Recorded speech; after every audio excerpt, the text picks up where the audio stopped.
¿Qué amigos? Bienvenidos a 2.5 Gasteiz, día 2 de octubre de 2015. Bueno, aquí arrancamos un programa, viernes ya, la recta final de esta semana, o el último día previo, o las puertas previas al fin de semana, en el que descanso y mucho deporte, ya saben. Descanso y mucho deporte es lo que toca los fines de semana. Bueno, hoy viernes, ya retomando un poco el pulso político en lo local, en lo provincial y también, y ahora también, hoy también, ya tenemos la fecha, el día 20 de diciembre, serán las próximas elecciones al Parlamento de España y al Senado de España. O sea, vamos a hablar de las elecciones de España, que es el día 20 de diciembre, y que además ayer el presidente del gobierno, Mariano Rajoy, sí que hizo, y ayer puso la fecha encima de la mesa. Bueno, nosotros queríamos hablar no solo de las elecciones próximas, también de la política local, de la provincial, y también hacer un análisis de lo que han sido los resultados electorales y los resultados, o valorar un poco el espectro de la situación política en Cataluña, y lo queríamos hacer con Fernando Iglesias, responsable de alguna forma de Podemos aquí en Gasteiz. ¿Qué tal, Egunon? Buenos días. Egunon, buenos días. ¿Todo bien? Pues sí, bien, más o menos, tirando ahora con un catarrillo que llevo encima. Bueno, es el cambio, lo que toca, ¿no? Ese cambio de estación. Me ha pillado, este año me ha pillado. Demasiado pronto, yo creo, ¿eh? Igual sí, no sé. Bueno, igual es con esto curas y luego ya aguantas todo el año. Eso espero, porque a mí me duran. Bueno, Fernando, decíamos que sí que es verdad, ¿no? Que contigo, a mí me gustaría hablar de varias cosas, ¿no? Me gustaría valorar un poco cuál es la situación, cómo ves la situación política actual dentro del Ayuntamiento, cómo ves estos 100 días, qué valoración habéis hecho desde Podemos, ¿no? De los 100 días de Gorka Urtaran al frente del Ayuntamiento. Me gustaría que, y es por donde me gustaría empezar, que nos hicieseis o que me hicieras o me dijeseis si habéis valorado de alguna forma los resultados catalanes, si has tenido la oportunidad de hablar a nivel nacional y valorar a nivel nacional estos datos, qué es lo que se dice en Podemos. Sí.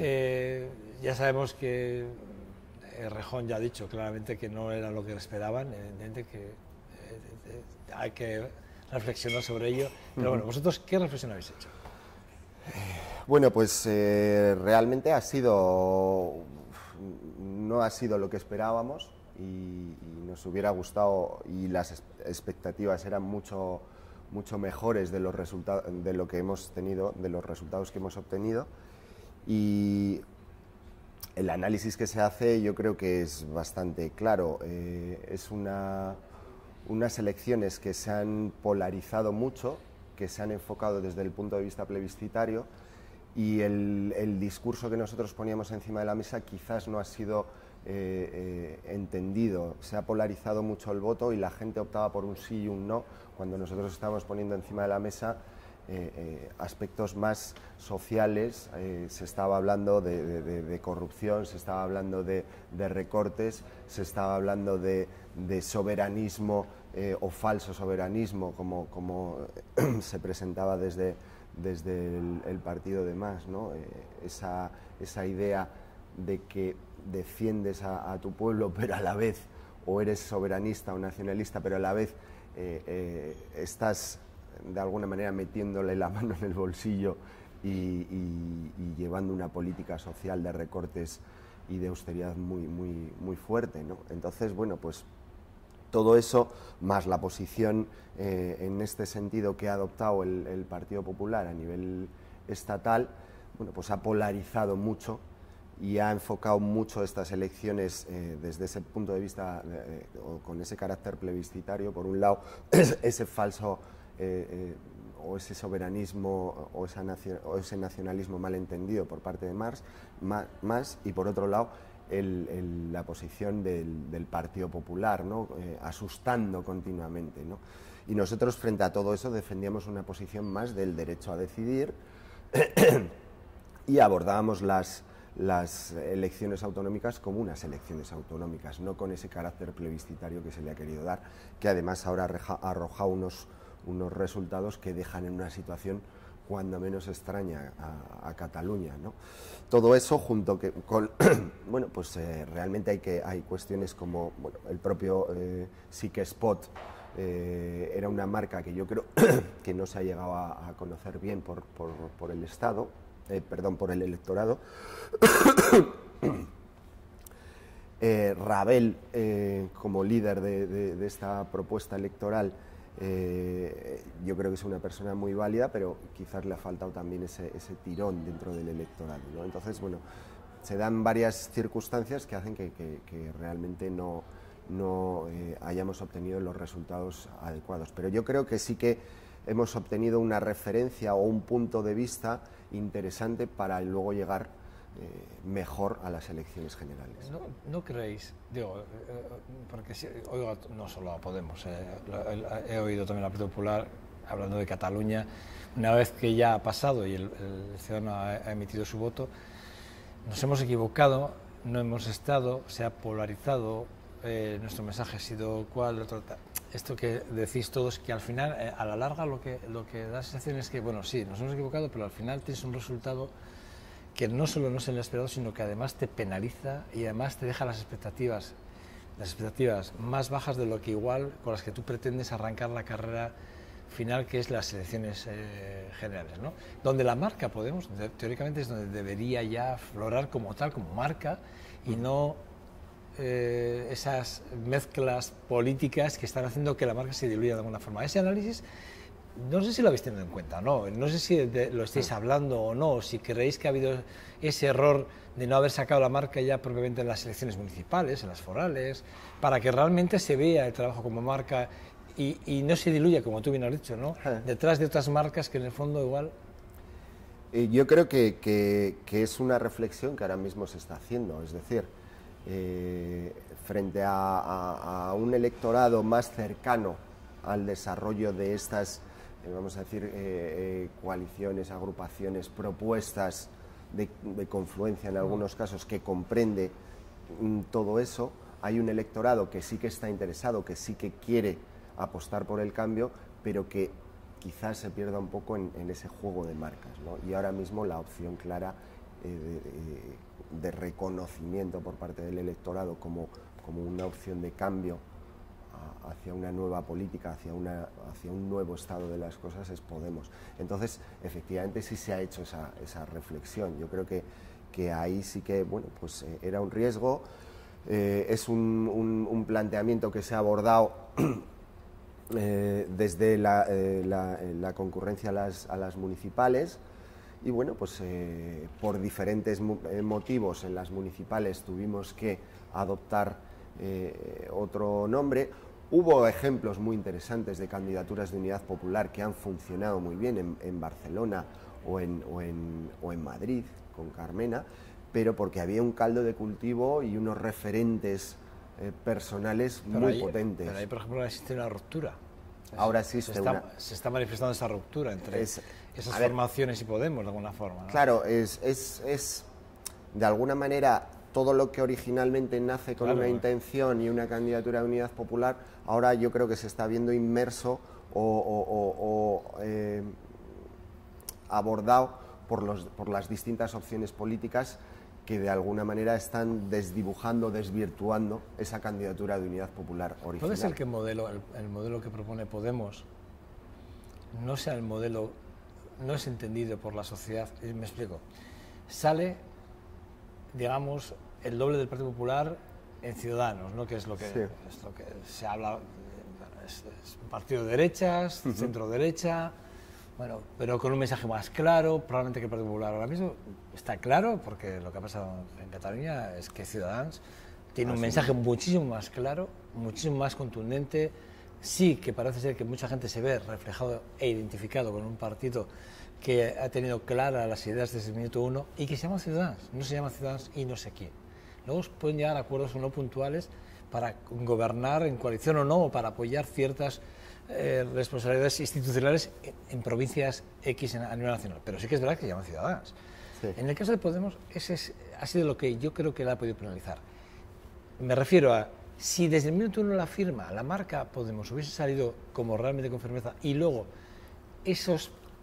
hablábamos ahora, que luego vamos a hablar de cómo se va a crear el programa de la próxima campaña, ¿no?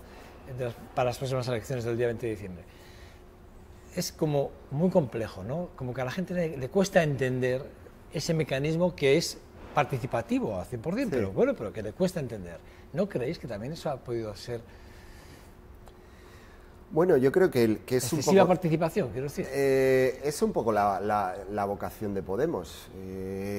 Y es nuestro deber, yo creo que también hacer entender esas nuevas formas de hacer política, esa participación, ese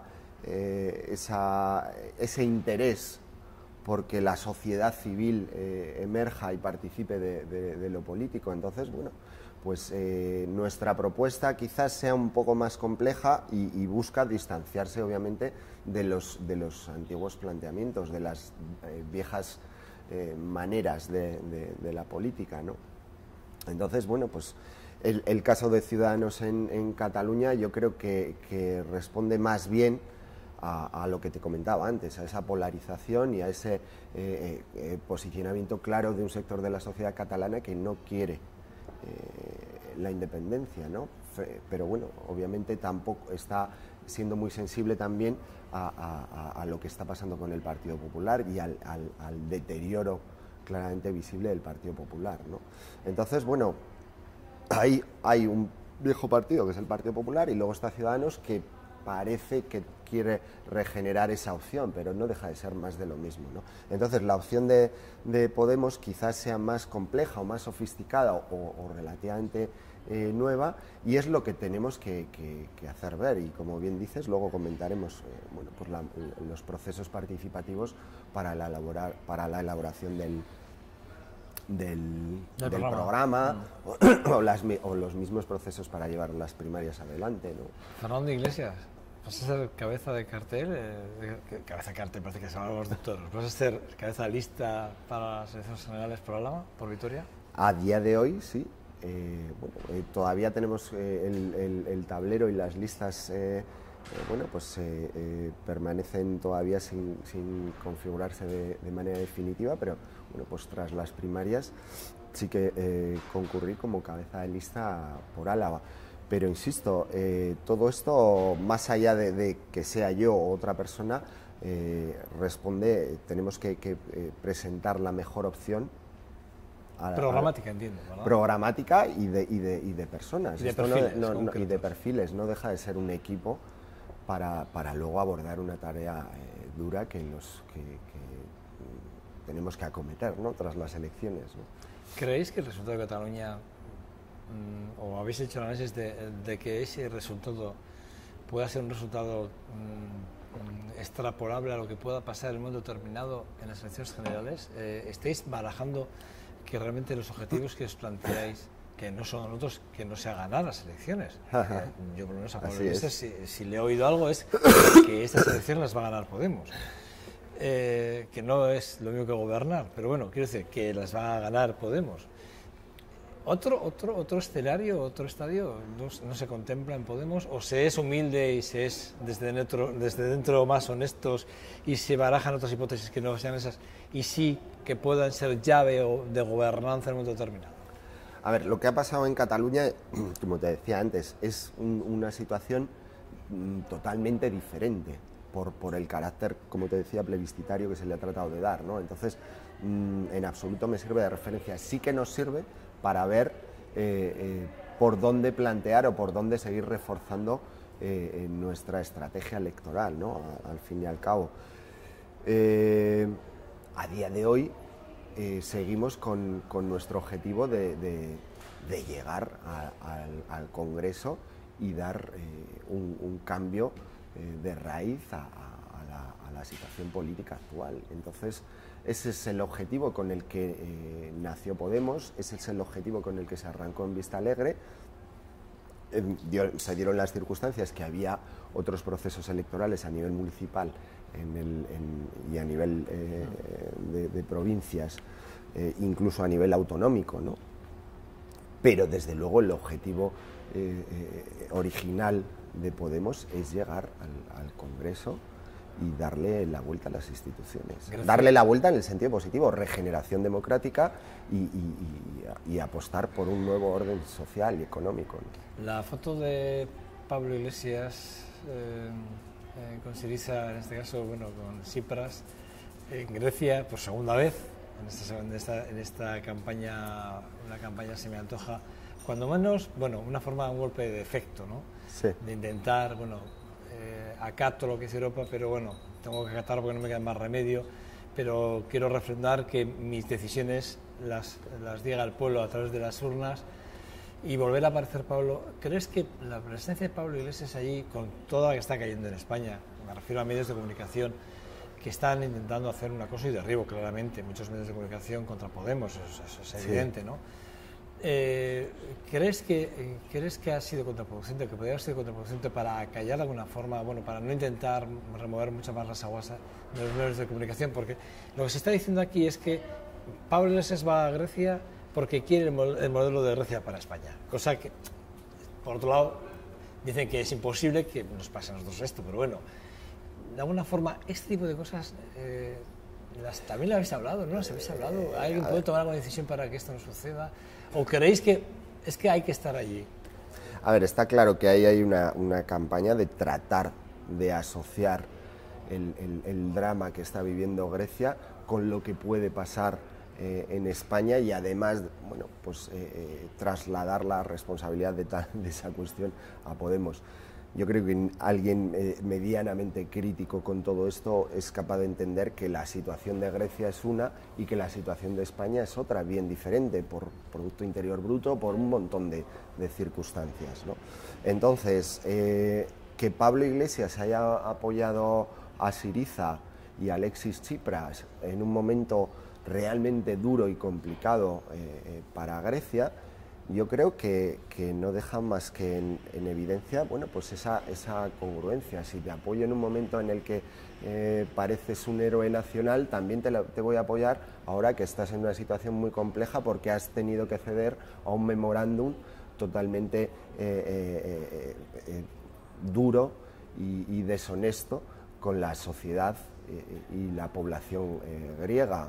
Supongo que en esas negociaciones todo esto, bueno, pues Alexis Tsipras y Syriza, bueno, pues ha sufrido mucho, un descalabro bestial, pero tengo la sensación de que no se ha tomado una decisión a la ligera, ha tenido que ceder a ese chantaje de la troika, pero valorando que, bueno, pues la otra opción, que era una salida del euro atropellada, pues no era mejor, desde luego. Entonces, bueno, pues yo creo que ahí Pablo Iglesias y Podemos ha mantenido su apoyo entendiendo esta circunstancia. Me parece, bueno, pues honesto de alguna manera, ¿no? Te apoyo ahora, entiendo lo que quieres hacer y comprendo que el proceso ha sido duro y para ti ha sido un descalabro y estoy contigo y se ha perdido una batalla, pero desde luego no se ha perdido una guerra, ¿no? Hablamos de que sí que estamos en ese proceso de empezar a trabajar en los documentos que van a ser, digamos, documento oficial, programativo o programa de Podemos para las elecciones. ¿En qué momento estáis ahora mismo? ¿Estáis trabajando en las ponencias? Ahora mismo ha habido dos programas o dos proyectos participativos. Uno se finalizó el 2 de septiembre, estuvo abierto, bueno, pues todo el verano para priorizar propuestas programáticas y se hacía desde Plaza Podemos. Y ahora el día 8 empieza otro proceso que se va a hacer a través de las personas o del equipo de apoderados que funcionaron o que estuvieron trabajando con Podemos en las elecciones municipales, en el que los apoderados van a, de alguna manera, van a ser referentes de barrio o de colegios electorales para trabajar sobre propuestas concretas que acaben en ese programa que esperemos que para finales de octubre tener ya cocinado. ¿Y la elección de quién va a encabezar la lista por Álava o por Vitoria, quién va a ser? ¿Cuándo lo vamos a saber, quiero decir? Pues yo creo que en breve. Todavía estamos muy abiertos. Se hicieron las primarias. ¿En breve quieres decir dentro de este mes de octubre, por ejemplo? No lo sé, todavía no me arriesgaría a dejarlo. Insisto, porque se está todavía en un tablero en el que, bueno, pues se está buscando, se está tendiendo la mano, como todo el mundo sabe, a otras organizaciones y no solo políticas, para de alguna manera completar esas listas. ¿Por qué no? Bueno, 100 días del gobierno de Gorka Urtaran. ¿Qué valoración habéis hecho? Y luego me gustaría, no sé si ayer tuviste la oportunidad de escuchar su intervención, su discurso, sí, en bueno, ese debate, un poco en prensa. En ese debate de la ciudad, ¿no? Del estado de la ciudad, ¿no? Sí. Bueno, pues él arranca la legislatura y entiendo que tampoco es que vayamos a... Tiene más sentido probablemente cuando realmente se viene de atrás y ya llevas 2 años y ya te pueden... Aquí es un poco más complejo, pero bueno, ¿qué análisis habéis hecho? A ver, de los 100 días. Yo creo que el primer análisis, o para mí un punto con el que se tiene que lidiar y con el que se ha encontrado el gabinete de Urtaran a la hora de iniciar su andadura, es ese agujero presupuestario de 68 millones que todavía están como diciendo de dónde ha salido esto, ¿no? Y eso desde luego va a condicionar mucho tus políticas, ¿no? Ahora mismo también se tiene que empezar a trabajar ya sobre los presupuestos de cara al 2016, ¿no? Entonces, bueno, son cuestiones de dinero que desde luego van a condicionar mucho cómo abordes tú y cómo dirijas la ciudad, ¿no? Viendo un poco todas las propuestas que ayer Gorka Urtaran ponía encima de la mesa, me parecen acertadas, pero sí que he hecho en falta, bueno, pues referencias, por ejemplo, a cómo va, y eso es una obviedad para todos los vitorianos, a potenciar, por ejemplo, el comercio, ¿no? En Vitoria, ¿no? Estamos paseas por la calle y ves todas esas lonjas vacías y realmente eso es algo que yo creo que es prioritario también en esta ciudad, potenciar al pequeño comerciante, ¿no? Y luego propuestas también en torno a fiscalidad y a fiscalidad progresiva, etcétera. Yo creo que en esas cuestiones pues no se ha movido ficha todavía y creo que son prioritarias. Pues, bueno, ahora hablamos de los números, si quieres, ¿no? Ya que has entrado de los 68 o 66 millones, que según el Partido Popular son 22, que realmente hay 45 de diferencia, ayer decía, el otro día decía que un contertulio decía que es un tema más de concepto contable, ¿no? De asiento contable, que realmente la deuda es deuda. La deuda es una deuda y da igual donde la pongas el asiento, si aquí o aquí, pero esto es una deuda. La deuda es que la intento de gastar debe 68 millones de euros, está claro. Que por cierto en el 99, lo digo para que lo sepan ustedes, creo que el dato además ya lo dije el otro día, en 1999 la deuda que tenía el Ayuntamiento era de 6.800 millones de pesetas. Diferencia importante.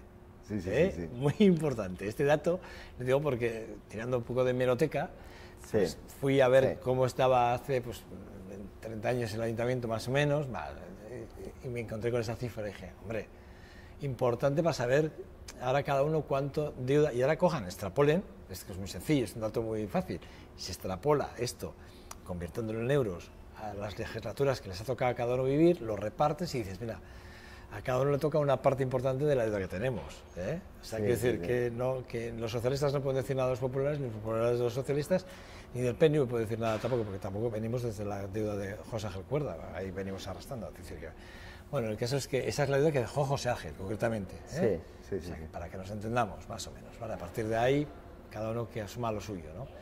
Pero sí que es verdad, ¿no? Que de alguna forma, de los 100 días, ayer fue su discurso, el discurso, como tú dices, bueno, falto de ciertas cosas. Luego en la tertulia, por cierto, vamos a valorar el discurso ayer de Gorka Urtaran, pero de estos 100 días, ¿qué echas en falta de los 100 días? ¿Qué crees que tenía que haber acometido en estos 100 días Gorka Urtaran y el equipo de Gorka Urtaran? Y luego me gustaría que me dijeras cuál es la posición, ¿no? De Sumando Mega dentro del ayuntamiento, en el sentido de, evidentemente, va a ser un equipo de trabajo, va a ser un equipo de castigo, no sé.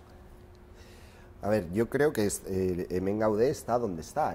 Ahora mismo estamos en la oposición y es nuestro deber señalar y decir las cosas que no funcionan o las cosas que no se están haciendo bien.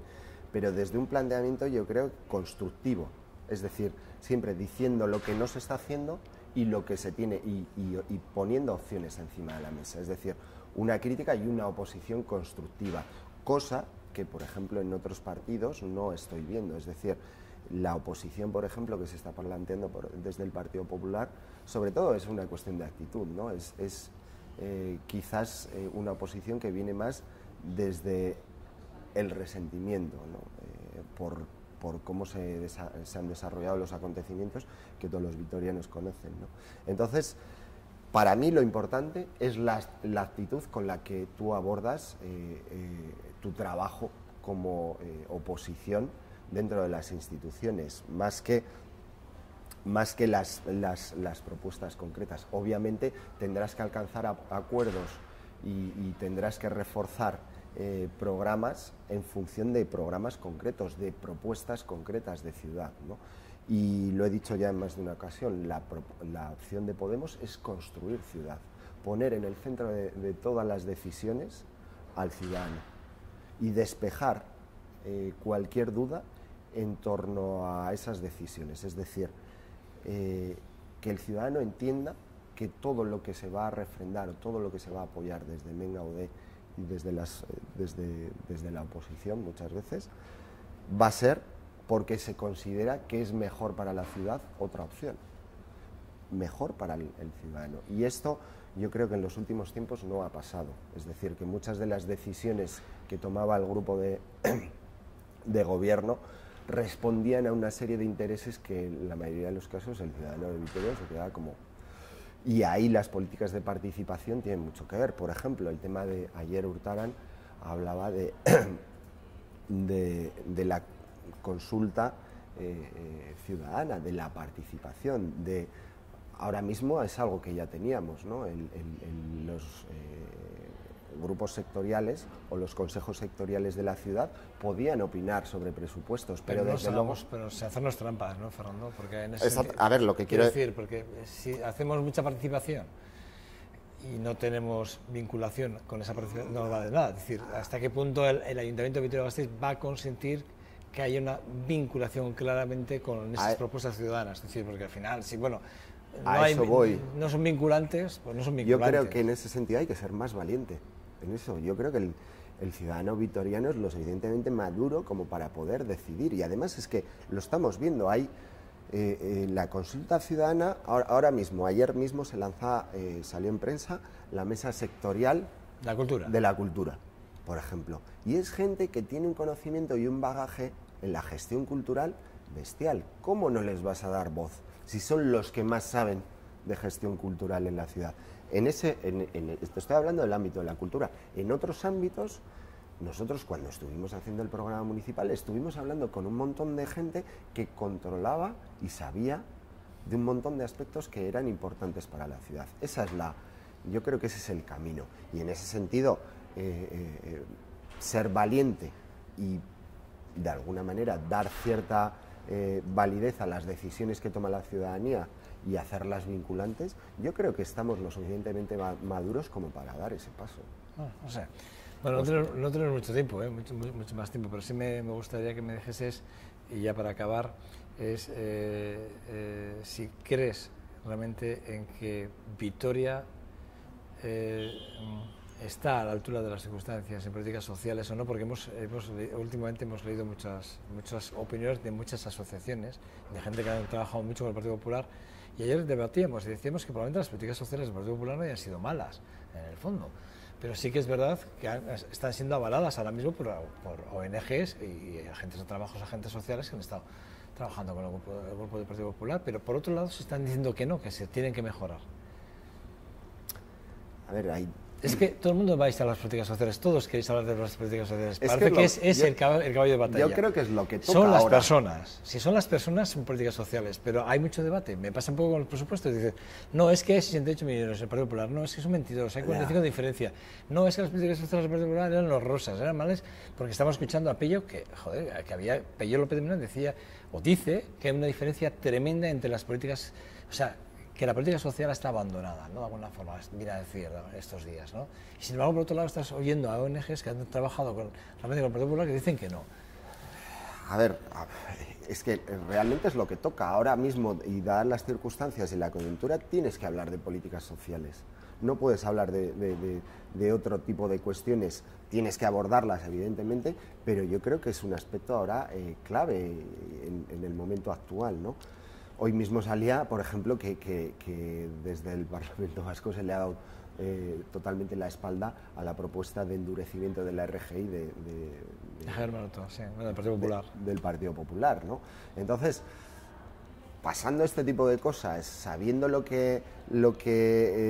todo lo que hay detrás de la propuesta de Javier Maroto, afirmar que las políticas sociales del Partido Popular son acertadas, pues bueno, desde luego, si hay algo positivo, que lo habrá, que lo hay, se desdibuja frente a todo esto, ¿no? Yo creo que claramente ahí se incide en una incongruencia total. Bueno, Fernando, la última pregunta, y sí o no, ¿vais a ir con Izquierda Unida o no? ¿Vais a ir en coalición? ¿Vais a ir ahí ligados o no? De momento no se dan las circunstancias, o sea, eso lo votamos cuando se hicieron las primarias y el resultado de esa votación hablaba de que se iban a dar en aquellos territorios o en aquellas provincias donde hubiera el caldo de cultivo adecuado, una confluencia, pero que desde luego en ningún caso iba a ser algo que sacara de la papeleta a Podemos, es decir, va a ser Podemos con algo. Si se dan las circunstancias a nivel territorial y desde luego a nivel estatal se siguen en esa... En la línea de Podemos. Solo en la lista Podemos. Y luego, pero a día de hoy aquí en Álava no se da, sí que ha habido conversaciones obviamente con otros partidos, insisto, y con otros agentes sociales, que también es muy importante, pero a día de hoy no se da todavía esa circunstancia. Fernando Iglesias, un verdadero placer siempre hablar con el secretario general de Podemos en Álava. Es un verdadero placer y bueno, pues nada, enseguida espero que cuando ya seas candidato oficial ya con el programa en la mano, vuelvas a este programa, este 2.5 Gasteiz, para hablar de ese programa y de los objetivos cara a lo que son las elecciones del próximo día 20 de diciembre. Muy bien, muchas gracias a vosotros. Un placer. Nada, a ustedes les espero 2 segundos y vamos a la tertulia que ya nos están esperando. Hasta ahora.